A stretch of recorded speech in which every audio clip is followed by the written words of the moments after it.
VIDO, the Vaccine and Infectious Disease Organization, is marking 50 years in 2025. Joining me now, the Director and CEO of VIDO, Dr. Volker Kurtz. Good morning. Good morning. And of course, the President of the University of Saskatchewan, Peter Stoichev. Good morning to you. Great to be here. This is a momentous occasion, of course. Peter, let's start with you. This world-class facility resides at the U of S.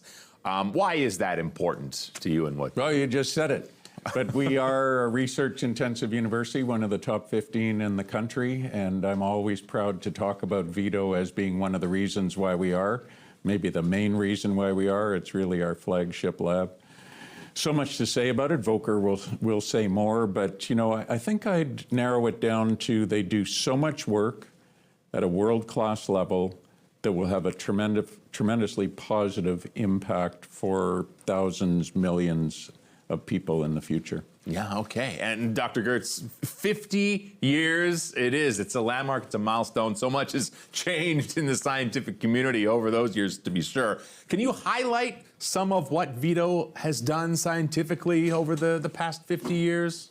Sure. It started out as a spin-off from the vet college, addressing really livestock diseases at the time. Oh. Calf scours being the first vaccine that VIDO produced and manufactured.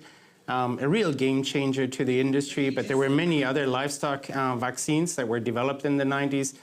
Then really over the next few years, the organization focused more on new diseases, emerging diseases, zoonotic infections that jump from animals into humans. We built Canada's and one of the world's largest high containment laboratories right here at the University of Saskatchewan. That allowed us then during the pandemic, for example, to lead Canada's response when it came to COVID. We were the first university in Canada in clinical trials. We now have a vaccine that is not only looking at today's COVID, but also at future coronaviruses. And really, the whole emphasis has changed on being able to rapidly respond to new emerging diseases as they emerge. Yeah, and not only in Canada, but you guys are having a global impact now, right? That's right. We're very, very fortunate that the world's largest organization for emerging diseases, called CEPI, has just awarded VIDO $24 million to take now this vaccine that I was just describing into clinical trials. And this vaccine is going to be part of the world's response to new diseases.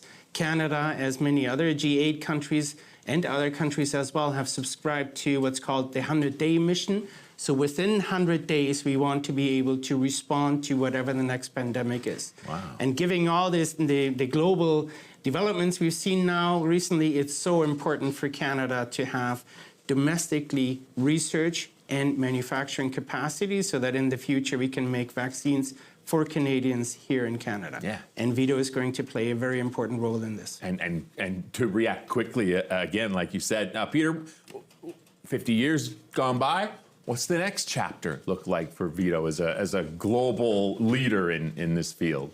Well, your audience would know that there's been a lot of talk in Canada recently about sovereignty, and there are all sorts of ways of looking at sovereignty, but one is through the lens of health. Canada will have to be able to handle its own when it comes to the next pandemic. And the work that VIDO is doing, building that platform for vaccines that Volker was just describing, and also building a manufacturing facility, which at the moment is scaled for research, but could later help with Canada's production of its own vaccines for Canadians should the time arise. All right, U of S President Peter Stoichev and CEO of VIDO, Volker Kurtz. Congratulations on this milestone, and thank you, gentlemen, for coming in. Thank you.